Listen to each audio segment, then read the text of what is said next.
Hey guys, how you doing? We're going to talk about grandiosity today and the fall from grace that we and the reason that I'm making the video today about this is two reasons. Number one, I'm reading this great book called The Laws of Human Nature. All right, written by Robert Greene, same author that wrote 48 Laws of Power. Now, this is about 580 some pages. I'm just over 300, so I'm just about a little over halfway through the book. It's one of the best books I've ever read. I highly suggest you guys read this book. I think it's every bit as good as 48 Laws of Power, if not better, and that's very high praise. So, chapter 11 is entitled Know Your Limits. All right? Now, I'm going to read you the excerpt in the beginning here so you guys can get an idea of what this is about. It says, "We humans have a deep need to think highly of ourselves.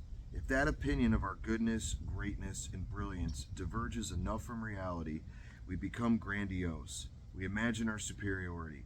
Often a small measure of success will elevate our natural grandiosity to even more dangerous levels. Our high opinion has now been confirmed by events. We forget the role that luck may have played in this success, or the contributions of others. We imagine that we have the golden touch. Losing contact with reality, we make irrational decisions. That is why our success often does not last. Look for the signs of elevated grandiosity in yourself and in others. Overbearing certainty in the positive outcome of your plans, excessive touchiness if criticized, a disdain for any form of authority, counteract the pull grandiosity by maintaining a realistic assessment of yourself and your limits. Tie any feelings of greatness to your work, your achievements, and your contributions to society." All right, so we're talking about grandiosity today. Now, our friend, Rip, Rich, and Rare, has been arrested. And he's being charged with aggravated battery, which carries a mandatory sentencing of 10 years in the state of Florida. So, we're going to talk about, I'm tying this into Wes Watson because he's such a great example for this law. It just so happens that I happen to be reading this book and this chapter as he gets arrested, and it's so fitting to, the situation that this guy finds himself into. And I just look at Wes as an interesting case study for, a book like this, where a lot of these, when somebody puts themselves out there into social media, we get a glimpse into who they are. And I find that extreme examples are often the best examples to the insight into the darker sides of what human nature really is. And this book is nothing but human nature. It talks about it. It's all about human nature. So, because Wes is a classic example of someone who has become grandiose, and I think that everybody can fall victim to this, if provided the right circumstances happen in someone's life, and provided that somebody doesn't have sound principles and self-discipline and a good handle on reality, and some humility. And I think a lot of that has to do with having the good people around you that will have the balls enough to call you on your bullshit. Clearly Wes doesn't have that, or if he ever did, he probably pushed them away, and because he thinks that he's beyond reproach. So I'm using Wes Watson as an example here, but I'm not looking to the sole purpose of this video is not to just disparage him. He's done quite a good job of himself doing that. Doesn't need any help from anybody else, but really just using him as an example for, this book that I just happened to be reading it at very auspicious timing for what happened to Wes. So I'm gonna go and talk about, I'm gonna break some of these things down.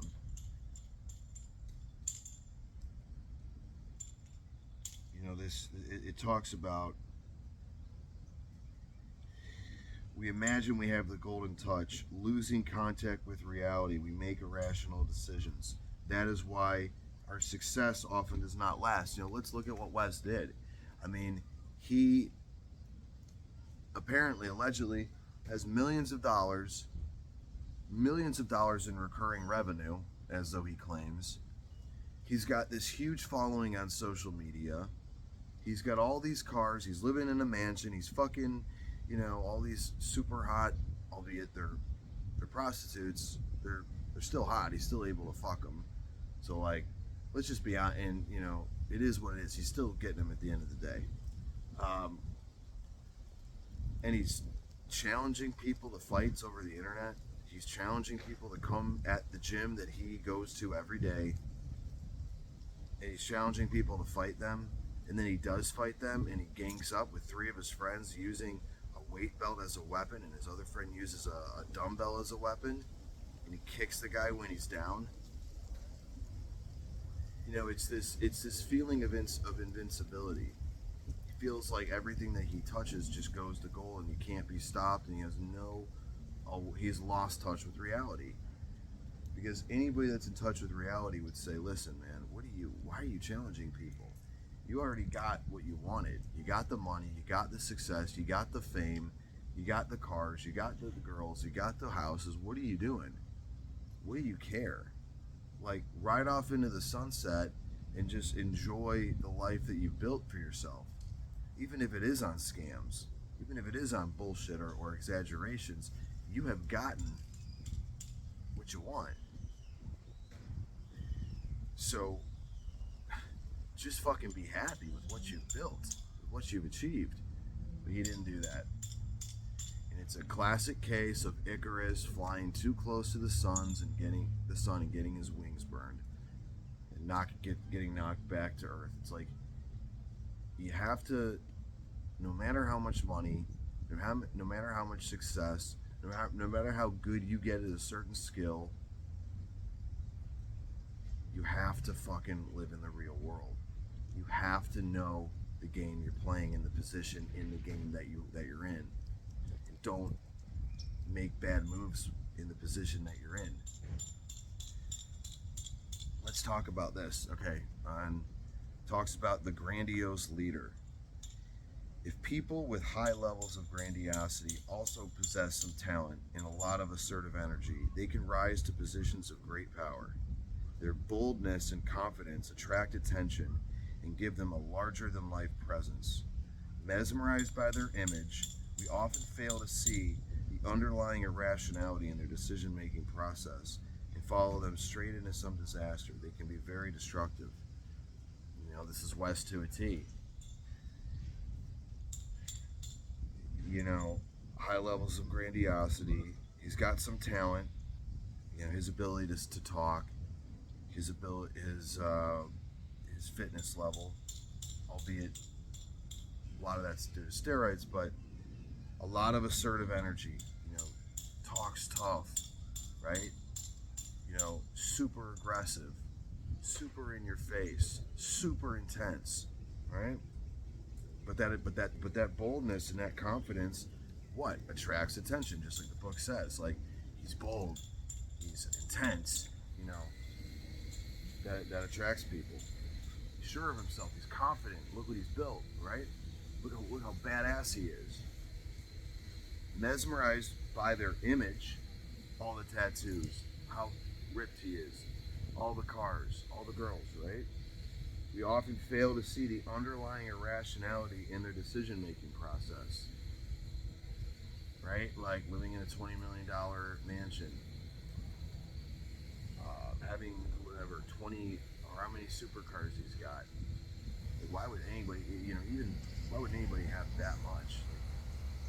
How do you have that much money? And that's a crazy amount of money you're spending every month just for your image. Following them straight into a disaster. So his friends that were hanging out with him during this fight that happened in Elevation Fitness, you know, they're going to go down with him too. They're going to get charged. They're definitely catching a case for this. They're going to have, their record's going to be totally fucked up. So, like, I mean, they're hanging out with Wes Watson, so I can't imagine that they're professionals. So I don't think that they have some great career that's in jeopardy, but you know, they definitely have. I'm gonna take this air, actually.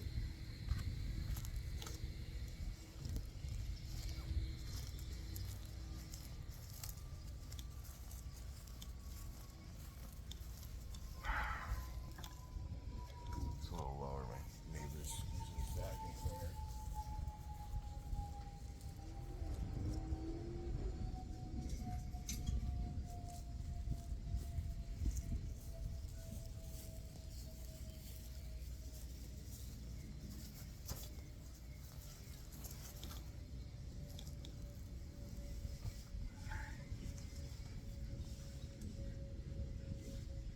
Okay.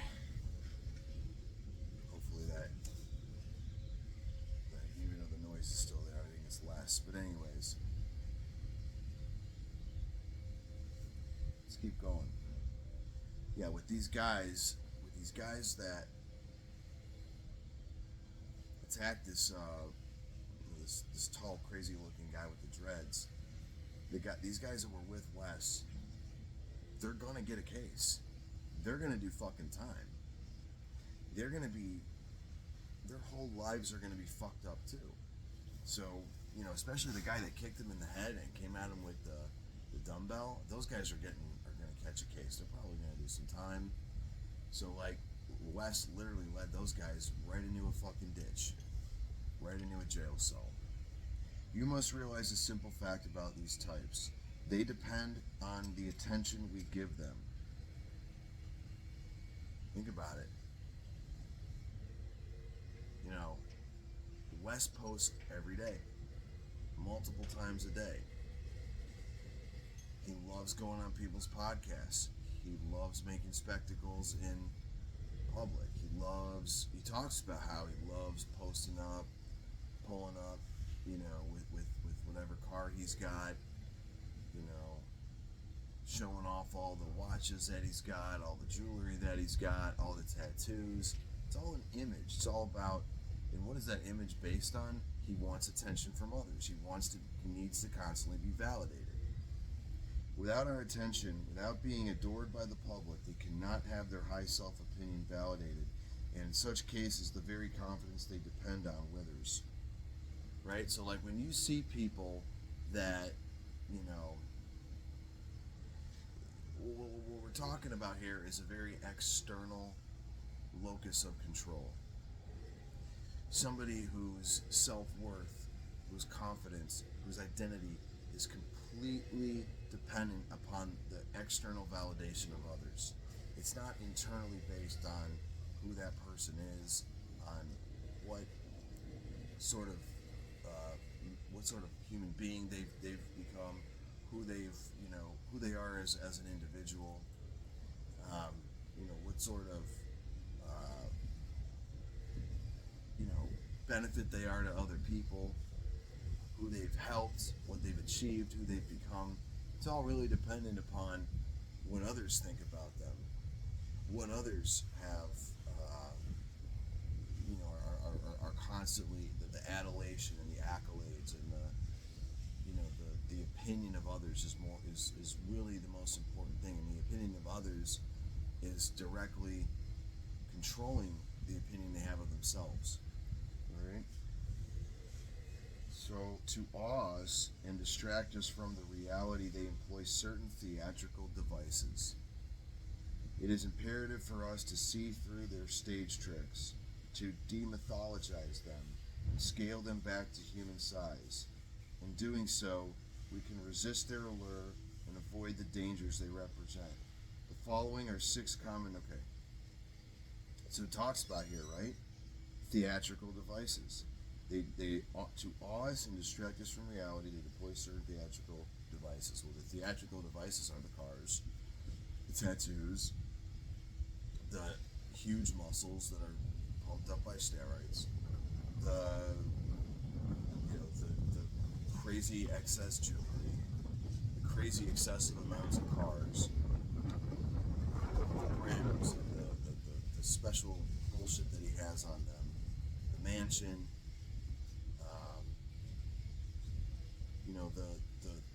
the done up prostitutes, right, with the fake boobs, the fake lips. We all know that they're call girls, whatever. But all of this excess, right? I mean,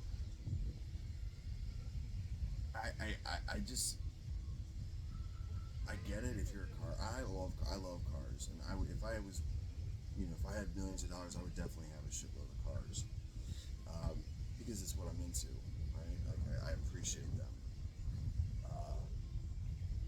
but I think with Wes, it's not about the love of the cars as much as it's about his image. Look at me, I've got this.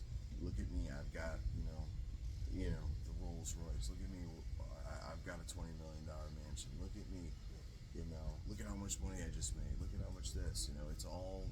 It's all used as stagecraft to build this image of how he wants to be perceived. Right? So, look, where this all comes from, I could understand it. Because, see, truly successful people don't need to constantly flaunt all the shit that they have. In fact, a lot of times they don't want to do that because they don't want to be a target. And that's because their success is not determined by external validation. Their success isn't determined by a popularity contest. Their success is determined by how good they are at what they do. Right? And the material gains that they've gotten have been directly tied to how good they are at their job and how much value they're able to provide. Wes is, on the other hand, is quite the opposite. His success is determined by how popular he is, by how many followers he has, and the more material gains he has, the more money in his mind he's going to make. Because the people that are buying his program are buying it because of the material success that he has, not because of the message or what he actually is providing intrinsically. Okay, I don't go to a doctor or a lawyer or a restaurant or a jiu-jitsu gym because of the car that they drive. I go by how good the reputation is of doing that job. Okay? That's how anybody is really evaluated, based on their profession. Now, Wes is the other way around, though. He's defined based on what he has, not what he does. Now, I think in the beginning, it may have been about the message. And this is what's so sad, is that the message, if you guys go back to 2019, 2020 with, GP Penitentiary, I'm going to tell you what, it was a fucking great YouTube channel. I used to listen to Wes, almost every day. When I first moved down to Florida in 2020, I was listening to Wes, and even before, when I was still living in Ohio in 2019, I was listening to Wes a lot, and I really thought that his message was great. I thought he really had a positive message and a very unique delivery. It was very raw but very genuine, you know. And then I saw the money just get to his head. The money, it really became more about. He was pretty. He definitely had some humility. He talked about, like, he used himself as an example of make bad decisions that he made. Getting into drugs, being violent, being aggressive, losing his temper. Making bad decisions with drugs and selling drugs, and it was getting into fights. It was things I think that a lot of misguided young men could relate to, and talking about changing your life around and making good decisions and being accountable and becoming super disciplined and using fitness as a way to do that and to help others and all that. That was a tremendous message that I think that anybody could get behind. I got behind it 110%. But it goes to show, money reveals who you really are. When you make money, it really reveals who you always were. It's very easy for people to say that, the money would never change me. I would still be driving the exact same 10-year-old Toyota Camry that I'm driving and live in the same little house, and I would just no bullshit. You don't know who the fuck you are until you get it. So like I said, this isn't here. I'm not trying to disparage Wes.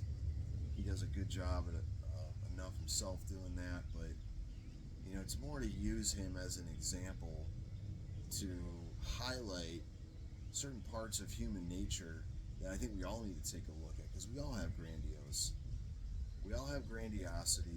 or delusions of grandeur. Some of us are way worse than others. We all have envy, right? And a lot of people, I think, do envy Wes in certain ways. They envy what he's gotten, but they don't envy how he got there and how he's behaving with it, right? I mean, look, we'd all like to drive Rolls Royces. Who wouldn't? If God came down and said, "Hey, I'm going to give you any car you want," you probably wouldn't be choosing what you're driving. If God said, "I'm going to give you any woman you want," you probably wouldn't have the woman that you have. If God said, "I'm going to give you any house you want," you probably wouldn't have the house you have. So there is a lot of envy, and I think it's important for us as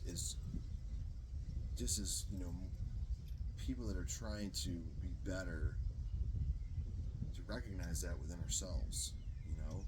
That, like, envy does exist, and I think that only by recognizing it in yourself and coming to terms with that, you can have some empathy for other people, but also be able to see it in others better and not be taken advantage by people that that could harm you out of envy or out of grandiosity. So he just happens to be a really good example of that law in this book that I'm reading. And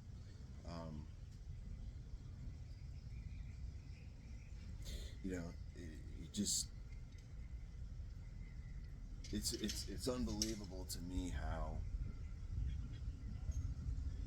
unchecked human emotions and lower parts of our human nature can come and can derail us when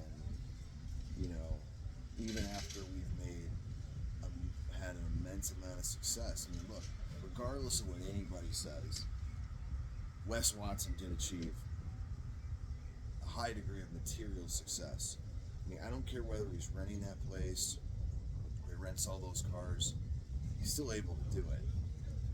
He's still living there. He's still been on countless some of the biggest podcasts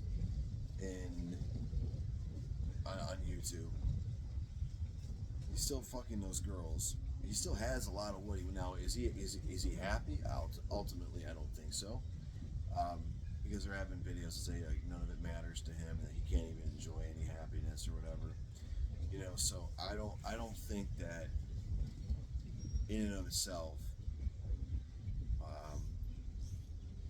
Wes Watson has achieved real happiness or real success, but he has, at the very least, achieved material success, and we need to be honest about that. We need to be honest with the fact that we shouldn't be happy to see him go down because we're jealous that he's achieved something that we haven't. And that's a really important truism to recognize. What we should do is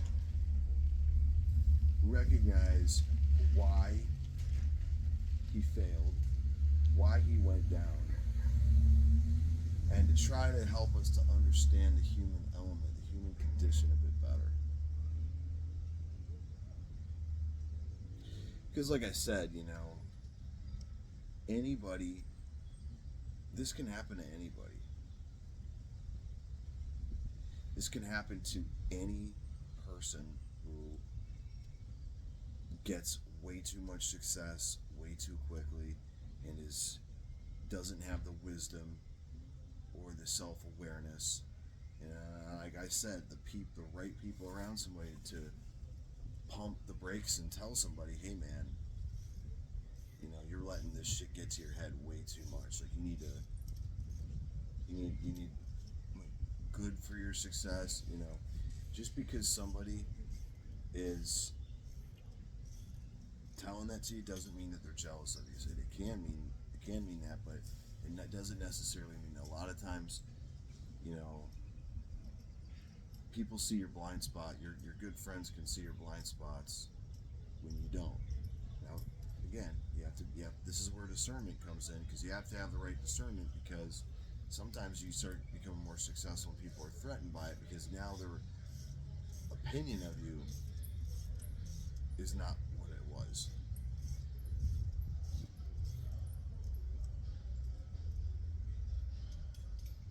So that's all I'm saying.